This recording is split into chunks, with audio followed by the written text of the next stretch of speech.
je regarde les gens qui sont autour de moi, je regarde ma famille quand je les vois de temps en temps.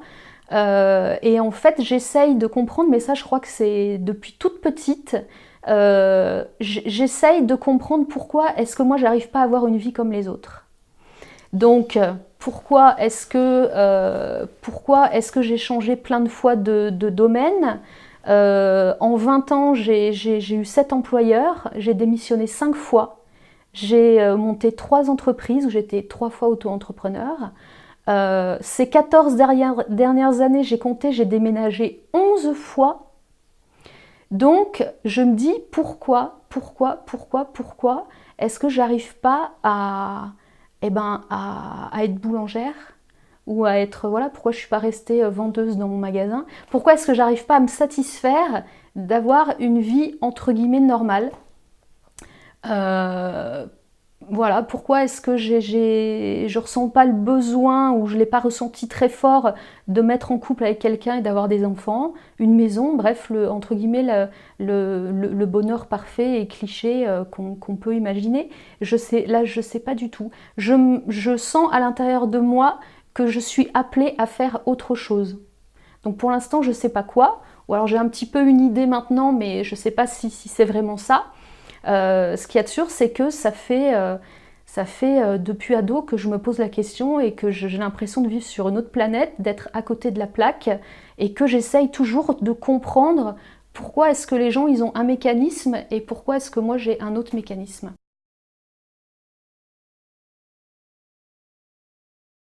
J'ai travaillé dans plusieurs domaines professionnels. Je ne savais pas vraiment ce que je voulais faire, donc c'est plutôt les occasions qui se sont présentées devant moi que j'ai acceptées et que j'ai suivies. Donc voilà, ce qui se présentait devant moi, je dis ok, j'y vais. Et donc du coup, ça m'a amené à faire différents métiers. Et puis un jour, enfin pas un jour, en 2015, plusieurs événements de ma vie qui se mélangent et ma vie qui commence à se déconstruire et à partir dans tous les sens. Et là, du coup, j'ai une prise de conscience parce qu'il y a tellement de choses, entre guillemets, négatives qui se passent dans ma vie à plusieurs niveaux que du coup, je me dis, il y a quelque chose qui va pas, il faut que je réagisse, je suis pas bien dans mon travail, je suis pas bien avec mes amis, je suis pas bien dans mon environnement et là où j'habite, je suis pas bien dans mes baskets, je suis hyper stressée, bref, il y avait vraiment énormément de choses négatives. Et là, je me suis dit, soit je continue comme ça, et à ce moment-là, ça va être très difficile parce que ça devient de plus en plus inconfortable et je suis obligée de mettre des stratégies comment dire, de défense et d'évitement et de compensation pour pouvoir gérer tout ça. Donc, quitte à ce que ma santé en pâtisse aussi. Ou alors, du coup, je choisis de dire stop et puis de partir. Et pour faire quoi, je sais pas, mais en tout cas, voilà, je pense qu'il y avait une situation d'urgence par rapport à mon ancien job qui faisait que la situation était absolument plus tenable et que du coup je me suis dit je pars. Donc du coup j'ai quitté mon job, je savais pas du tout ce que j'allais faire après. J'ai quitté mon job, j'ai quitté mes amis. Bref, j'ai fait du tri autour de moi et je me suis retrouvée toute seule. Et c'était la première fois de ma vie où je me retrouvais toute seule. Et donc j'avais 36 ans et je me suis posé pour la première fois la question de savoir, Julie, qu'est-ce que tu veux faire dans ta vie?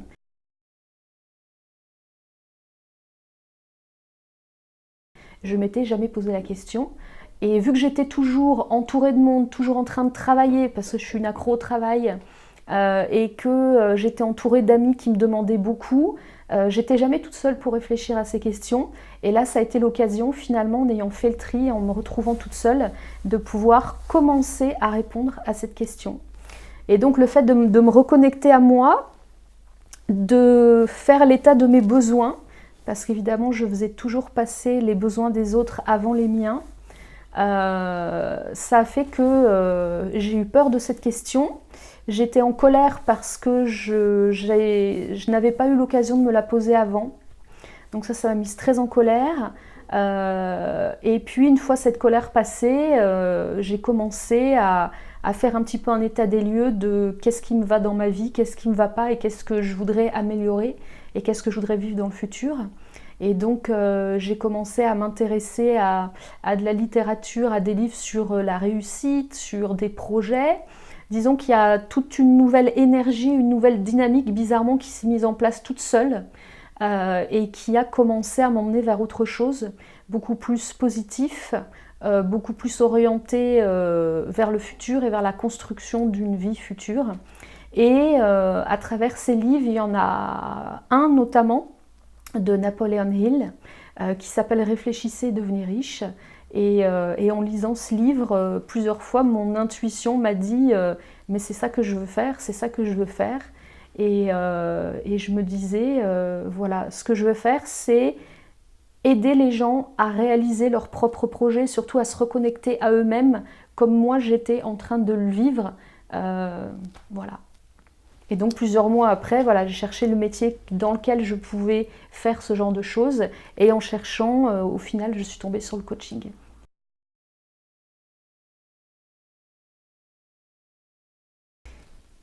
En fait, dans mon job, j'étais pas bien parce que y avait beaucoup de stress, beaucoup de pression. La manière dont j'aime travailler, c'était pas ce qu'on me proposait dans l'entreprise dans laquelle j'étais. Il n'y avait pas vraiment de respect des collaborateurs. C'était le chiffre, le chiffre, le chiffre, le chiffre, ce qui faisait que à la fin mon métier n'avait vraiment plus aucun sens du tout. Il fallait tout le temps courir dans le magasin, et quand je dis courir, c'est littéralement courir dans le magasin. Donc pas de remerciements, toujours être en train de speed, pousser, toujours à faire plus, plus, plus, plus, plus. Donc là je m'y retrouvais absolument pas du tout. Au niveau de mes amis, on était dans une dynamique assez lourde et négative parce que moi-même j'étais dedans. Donc quand on se voyait plusieurs fois par semaine. On échangeait sur nos malheurs. Donc en fait, on tournait en rond dans notre bocal tout noir. On avait une hygiène de vie qui n'était pas particulièrement bonne non plus, ce qui fait que ça alourdissait encore plus les choses.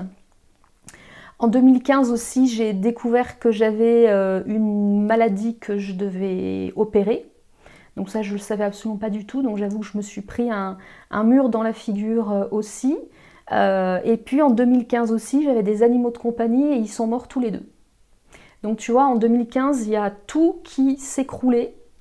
Et ça m'était déjà arrivé en 2003, où pendant un été, tout s'était écroulé aussi, et où j'avais changé de vie, entre guillemets, après. Et donc là, je me suis dit, voilà, l'univers, entre guillemets, te montre que t'es pas du tout sur la bonne voie, c'est pas du tout ce que tu veux faire. Ta vie, tu t'éclates pas dedans, donc il faut que tu fasses quelque chose, parce que sinon tu sais très bien vers quoi ça va t'amener, et ce sera pas positif du tout. Donc c'était une prise de conscience de toutes ces choses mélangées négatives qui pointaient du doigt que je prenais pas la bonne direction, et que si je continuais dans cette voie-là, ça allait devenir encore pire, et encore pire, et encore pire.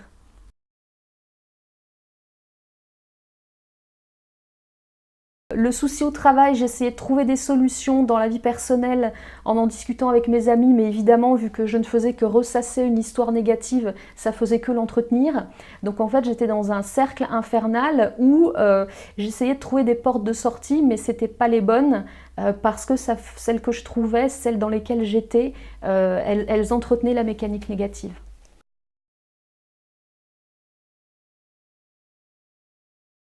Ah, alors, ma plus grande faiblesse, c'était que je me considérais comme une victime. Et que du coup, on en parlait tout à l'heure, c'était toujours la faute de quelque chose. Soit c'était la faute de quelqu'un, soit c'était la faute de l'entreprise, soit c'était de la faute de la politique de l'entreprise, soit c'était la faute c'était la faute de mon histoire, c'était la faute de mon passé, c'était la faute parce que j'avais pas de chance, c'était la faute pourquoi moi. Et j'étais en fait vraiment, mais à fond, à fond, à fond, dans le rôle de victime, qui prenait pas du tout la responsabilité de ce qu'elle faisait, ni de ce qui pouvait lui arriver. Et puis du coup, je me disais, oui, je cherchais à comprendre aussi. Donc la première faiblesse, c'était que j'étais enrôlée dans un rôle de victime. Et la deuxième chose, c'est que je voulais comprendre pourquoi. Et que du coup, j'étais dans ma tête à me poser 150 millions de questions pour comprendre pourquoi, sans trouver de réponse. et ce qui fait que les choses ne pouvaient pas avancer parce que j'étais que dans ma tête à essayer de comprendre pourquoi.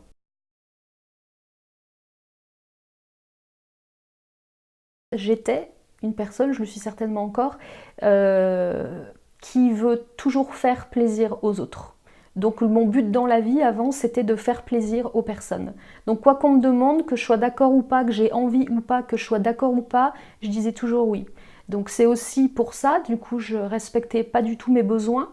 Ce qui fait que je tirais sur la corde, je me forçais, j'arrêtais pas de me forcer en fait. Et je pense que du coup, c'est pour ça qu'en 2015, il y a tout qu'à lâcher, parce que j'étais arrivée au bout de la résistance de l'élastique et que finalement, il a claqué quoi. Et donc, je sais aujourd'hui qu'on a des messages contraignants qu'on intègre quand on est petit. Il y en a 5 et le mien, un des 2 miens, c'est fais plaisir ou fais-moi plaisir et sois parfaite. Et donc en 2015, j'étais vraiment mais à fond là-dedans. Donc tu vois, je suis une personne introvertie qui a besoin de temps toute seule pour pouvoir recharger ses batteries. Or, j'étais avec des amis qui étaient plutôt extravertis et qui avaient tout le temps besoin de voir du monde et qui avaient besoin tout le temps de sortir et de faire des choses. Donc, moi, j'avais besoin de rester toute seule, j'avais besoin de faire le point, j'avais besoin de passer 3 jours tranquille, sans personne. Et donc, du coup, il y avait le téléphone qui sonnait en disant « Hey Julie, tu viens, machin, tout ça ». Et ben du coup, voilà, je n'écoutais pas mes besoins et j'allais faire plaisir à la personne qui me demandait quelque chose. C'est un message que j'ai intégré, certainement pour me protéger à un certain moment. J'ai intégré que pour avoir l'amour de mes parents et surtout l'amour de ma mère, parce que c'était elle qui était plus présente. J'ai intégré que pour recevoir son amour, je devais être parfaite et je devais lui faire plaisir.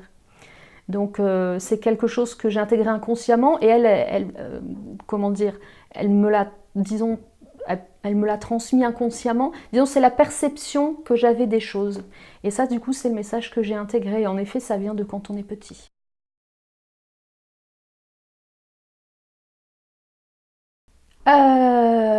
Aujourd'hui, je les vois comme un signe de souffrance, comme un appel au secours. Et comme la manière que j'avais à l'époque d'exprimer la colère que j'avais pas le droit d'exprimer dans la vraie vie. Parce que du coup, voilà, dans la manière dont j'ai été éduquée, on n'a pas le droit d'exprimer sa colère. Donc du coup, j'exprimais pas du tout ma colère et le tatouage, ça a été un moyen de l'exprimer de par l'émotif des tatouages en eux-mêmes et aussi de par la douleur physique qu'on ressent pendant qu'on est en train de se faire tatouer. Ça, du coup, c'était une part aussi importante du processus pour intégrer les expériences de vie que j'étais en train de marquer sur ma peau. Donc vraiment, aujourd'hui, je les vois comme voilà, l'expression d'une souffrance, d'un besoin de communiquer des émotions lourdes et négatives que j'avais pas le droit d'exprimer dans la vraie vie.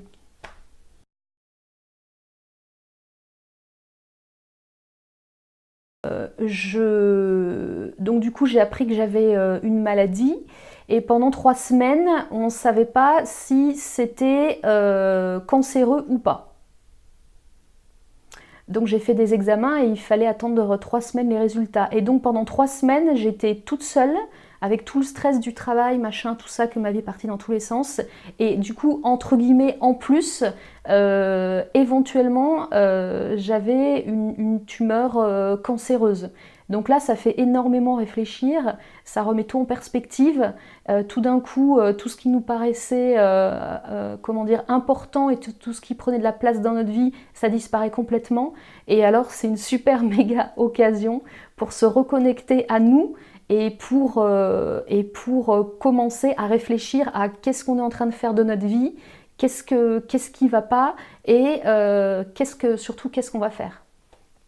Donc je savais bien, donc j'ai lu quelques livres pour savoir d'où est-ce que ça pouvait venir. J'ai vu que l'hygiène de vie, entre autres, était responsable du développement de ce genre de choses et que le stress que je vivais dans ma vie, le fait de ne pas me sentir à ma place, ça avait, ça avait aidé à développer un petit peu cette tumeur. Et à partir de là, je me suis dit, mais rien à faire et entre guillemets, rien à foutre du job, rien à foutre des amis, rien à foutre de rien. Là, il faut que je sauve ma peau, quoi. C'était une question de vie ou de mort.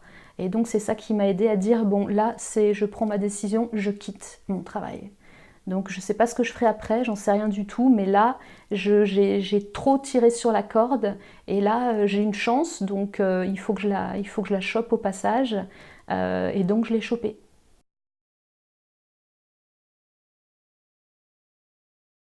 Au fur et à mesure donc, du coup, de l'année qui commence à s'écouler en 2015, et puis en fonction de cette nouvelle finalement qui s'est avérée que c'était pas cancéreux, ouf, j'ai commencé à... Du coup voilà, j'ai pris conscience que je faisais n'importe quoi.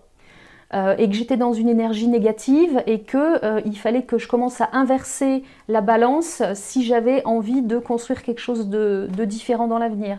Donc, sans que je le veuille vraiment, j'ai commencé à changer mes habitudes et je commençais à dire à mes amis, voilà, ce qu'on fait ensemble, ça me convient plus à 100%, j'ai besoin de choses plus positives dans ma vie.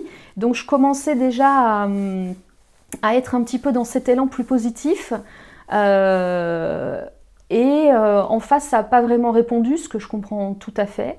Et vu que je ne veux pas faire de mal aux gens, parce que je dois faire plaisir, en fait, toute ma vie, je me suis rendu compte que je suis incapable de dire à une personne, écoute, dans notre relation, j'y trouve plus mon compte. Donc du coup, on se dit au revoir, je te souhaite bonne continuation et moi je continue de mon côté. Je trouve que c'est une trahison, j'ai plein de croyances limitantes par rapport à ça, ce qui fait que je suis incapable de dire ça à une personne.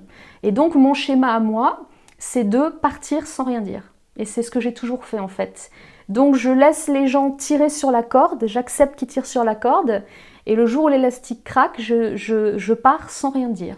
Et donc en fait c'est ce que j'ai fait avec mes amis. Il y a eu un clash avec une de mes amies, donc c'était facile de lui dire eh ben écoute, ciao. Mais voilà, j'ai laissé les choses se faire. Et le jour où vraiment ça a été trop dur pour moi, j'ai claqué la porte sans rien dire, donc j'ai fui.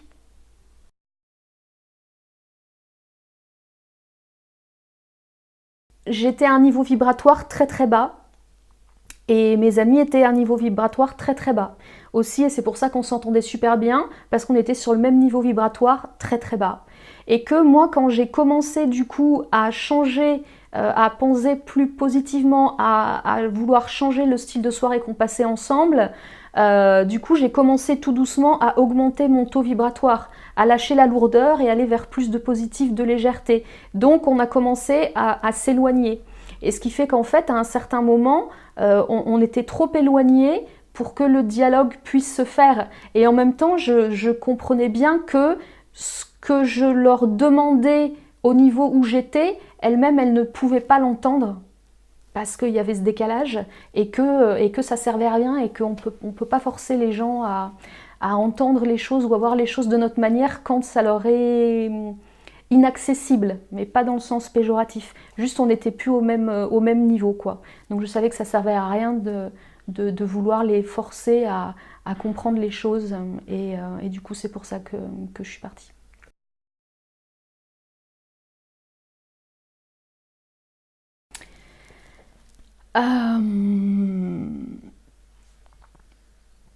J'étais enfermée dans des injonctions et dans des croyances limitantes en fait, qui m'empêchaient de pouvoir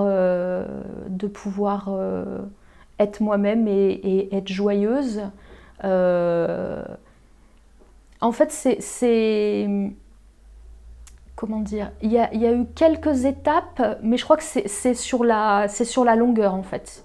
Ça fait 10 ans que du coup je travaille sur moi. Et il y a eu des caps importants, mais je dirais que ça s'est plus fait au fur et à mesure. Donc il n'y a pas vraiment de moment clé. Ça s'est fait, ouais, vraiment, ça s'est fait sur la consistance et sur la persévérance et sur la longueur. Alors du coup, l'histoire du taux vibratoire et du niveau vibratoire, ça a quand même révolutionné ma manière de voir les choses parce que j'avais une compréhension visuelle, entre guillemets, de quelque chose de conceptuel qu'on a du mal à attraper. Donc là, j'avoue que je l'utilise. Enfin, c'est maintenant une de mes manières. Enfin, la manière, le moyen que j'utilise pour percevoir les choses et pour comprendre les choses, pour comprendre les événements, pour comprendre les gens qui sont en face de moi. Donc ça, c'est quelque chose que j'utilise toujours et qui m'aide beaucoup.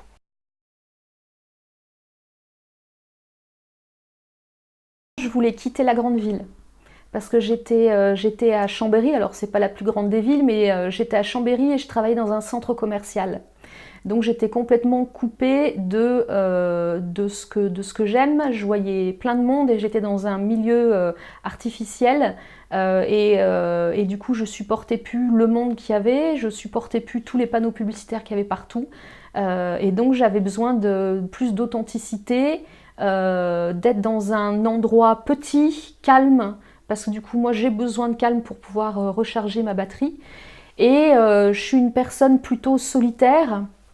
Ce qui fait qu'en fait je recherche pas particulièrement la compagnie des gens spontanément, j'en ai besoin, mais voilà, je voulais trouver un endroit plutôt, comment dire, voilà, calme, tranquille, où je pourrais trouver mon équilibre, ce qui fait que trouver un petit village comme ici, c'était vraiment parfait.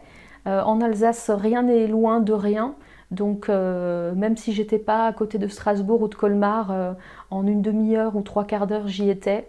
Donc voilà, c'était plutôt le cadre authentique, être à côté des montagnes, être à côté des vignes, qui m'a orientée vers ici. Le déménagement du coup l'année dernière, c'était le point final de la transition de vie qui s'est amorcée en 2015. Donc changer de métier, changer de domaine d'activité, changer d'amis, changer de tout, et il ne me restait plus qu'à changer de région. Donc c'était ce qui allait clore ça. Et d'autre part, c'était important pour moi de déménager loin de ce que je connaissais et de ma zone de confort finalement, pour me prouver à moi-même que j'étais une adulte et que je pouvais affronter la vie toute seule. Donc c'est aussi pour ça que je suis venue m'installer toute seule dans une région où je connais personne. Voilà, c'était le challenge de se dire est-ce que tu vas réussir, comment tu vas te débrouiller, voilà. Donc c'était pour ça, et c'est la raison principale, c'était celle-ci.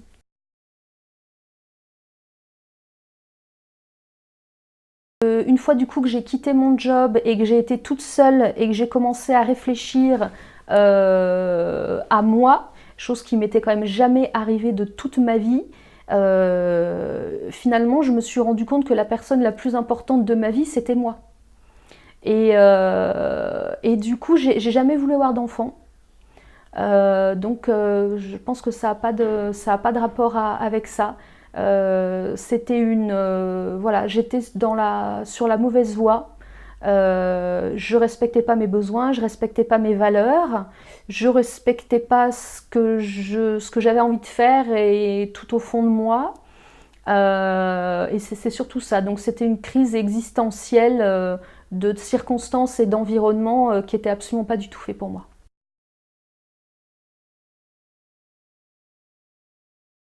J'étais dépendante et j'étais dans une posture où je voulais toujours faire plaisir à l'autre. Donc ce qui fait que évidemment je me sentais pas écrasée. Par contre j'étais moi-même l'esclave de moi-même dans mon désir de faire plaisir à l'autre. Ce qui fait que je m'oubliais absolument complètement. Voilà, tous mes efforts, toutes mes réflexions, c'était toujours tourné vers l'autre. Donc c'était pas du tout positif et bénéfique pour moi parce que je m'oubliais complètement, j'étais transparente et je savais pas qui j'étais. Et en plus, du coup, de ce fait, j'acceptais des choses que j'aurais jamais dû accepter. Donc c'était voilà, dans les situations, dans les expériences amoureuses, c'était ultra, comment dire, pas équilibré et complètement pas destructeur, mais presque. Je leur faisais plaisir pour avoir leur amour, mais évidemment ça pouvait pas fonctionner.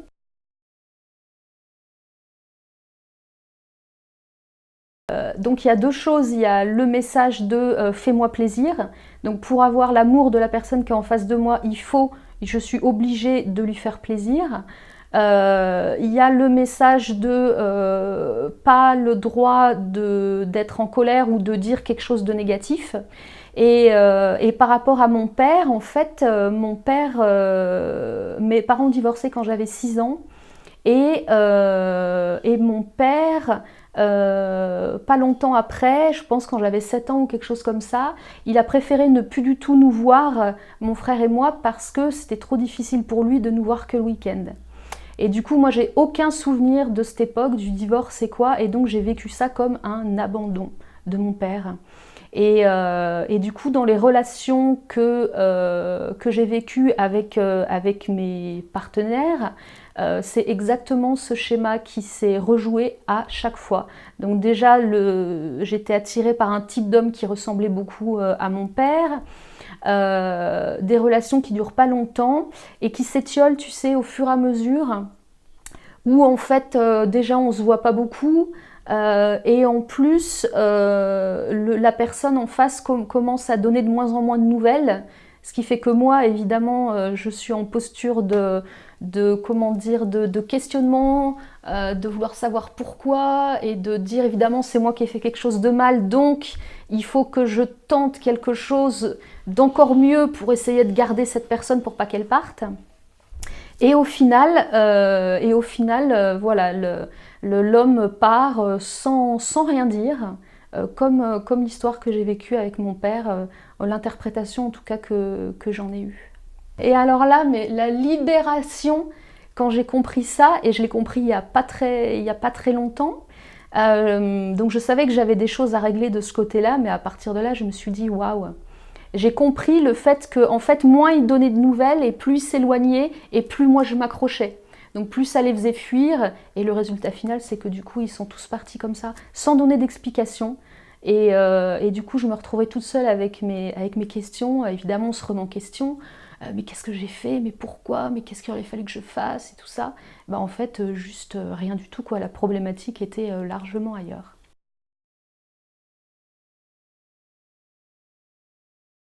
Après le bac, je savais pas ce que je voulais faire. J'ai jamais su ce que je voulais faire.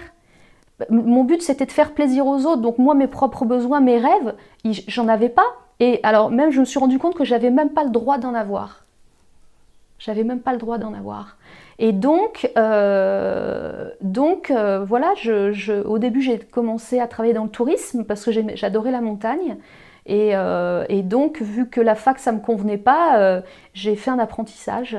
Et dans le milieu du travail, du coup, j'arrivais à m'épanouir par rapport au milieu des études. Donc, j'ai travaillé pendant, je sais plus, 6 ans dans le tourisme. Ensuite, je suis allée dans les Pyrénées pour monter un magasin de vêtements. Ça a duré 2 ans, ça n'a pas marché. Ensuite, je suis devenue infographiste. Donc, j'ai fait des études pour être infographiste. J'étais infographiste, je sais pas, 6 ans, quelque chose comme ça. Ensuite, j'avais l'impression d'avoir fait le tour. Donc du coup, ensuite, qu'est-ce que j'ai fait? Je ne sais même plus. Et ben en fait, ensuite, je suis devenue vendeuse dans un magasin de prêt-à-porter pour en devenir responsable adjointe. Et on arrive en 2015. Donc en fait, c'est, tu vois, les opportunités qui sont passées devant moi, je les ai prises sans avoir de vision, en fait. Et ça s'est fait comme ça.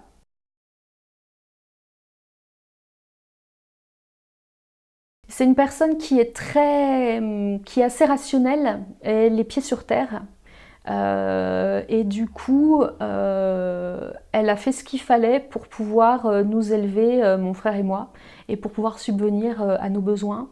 Donc, elle a géré dans les faits Et dans la réalité, pour avoir un job et pour pouvoir nous offrir un toit sur la tête et de quoi manger.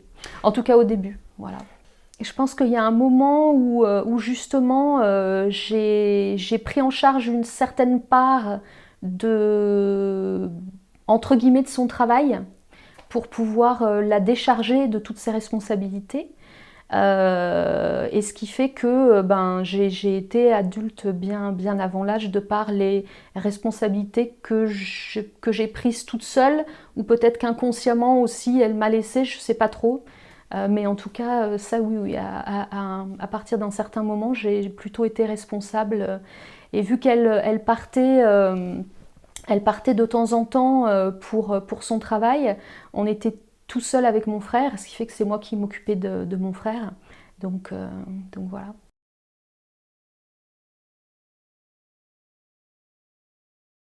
Toutes ces années où j'ai pas pu m'exprimer, où j'étais comment dire, enfermée dans un costume de petite fille sage modèle qui dit rien, qui bouge pas et qui fait que plaisir aux autres, alors qu'évidemment il y avait plein de choses à exprimer, de négatif, de colère, d'incompréhension.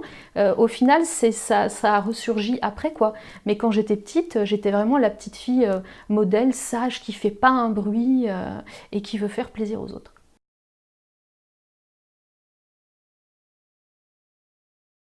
Je pense que j'ai tellement donné de moi pendant 36 ans, j'ai tellement donné, que là je suis encore dans la période où je me donne à moi-même.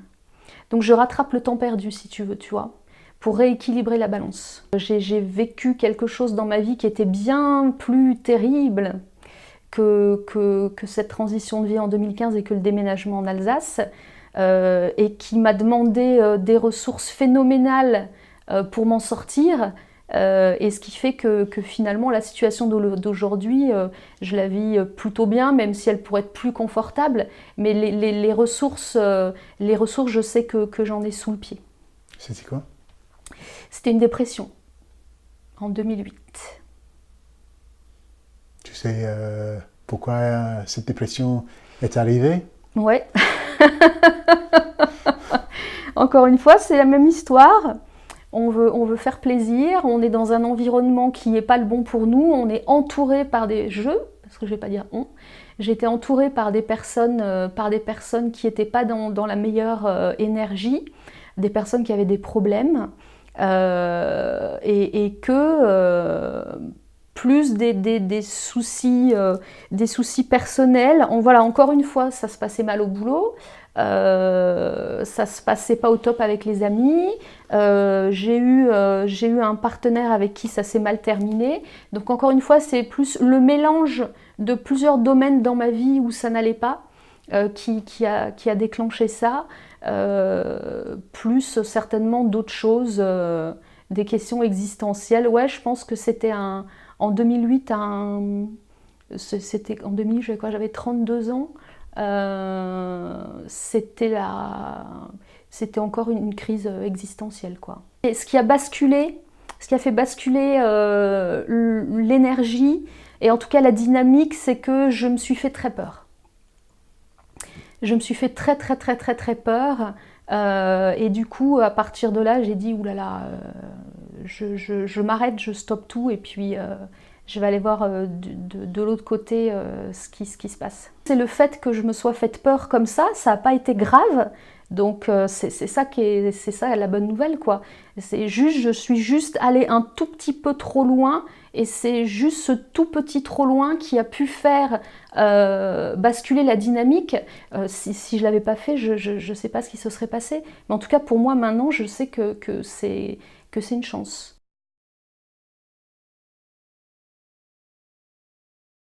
Cette formation de coaching que j'ai fait, en fait, ça m'a amené encore plus à, alors c'est cliché ce que je vais dire, hein, mais à être responsable de ma propre vie. J'ai compris que je ne pouvais pas demander à une autre personne, de me rendre heureuse. C'est super cliché, mais en réalité, en tout cas, c'est ce que moi je vis, quoi. et que si j'ai envie, si moi-même toute seule je peux pas être heureuse, je peux que être dans des relations dysfonctionnelles avec les gens. Donc ça sert à rien que j'aille vers les gens tant que je suis dans un mode encore dysfonctionnel. Donc je me suis dit, je fais une pause, je travaille sur moi, et puis quand ça ira mieux, je pourrai retourner dans le monde. Voilà. Mais l'effet, l'envers de la médaille, c'est que quand on va vers ça et qu'en effet on commence à prendre la responsabilité de sa vie et qu'on commence à s'autosuffire dans le bon sens du terme, c'est-à-dire on n'est pas dans le rejet des autres, mais juste on est dans l'acceptation de se dire ouais, je suis toute seule et c'est plutôt fun, je m'éclate, ça me plaît bien, donc c'est cool. Du coup, l'envers de la médaille, c'est qu'après, eh ben, c'est difficile de rencontrer des personnes qui sont dans la même dynamique. Et que toute ma vie, j'ai voulu faire plaisir aux gens, et il y a aussi que je voulais sauver les gens et sauver le monde, et que j'étais dans la posture du sauveur, et que aujourd'hui, je veux plus sauver personne. Et que je rencontre des gens, je vois comment ils fonctionnent, et je me dis, ils sont... Alors, faut que, d'une manière délicate, ils sont encore dans des schémas que je veux plus retrouver dans ma vie. Voilà. J'ai fait un grand chemin et beaucoup de travail sur moi pour pouvoir être là où j'en suis aujourd'hui. Et donc du coup, j'ai envie d'avoir des gens autour de moi qui sont à mon niveau ou à un niveau supérieur, mais pas à un niveau en dessous.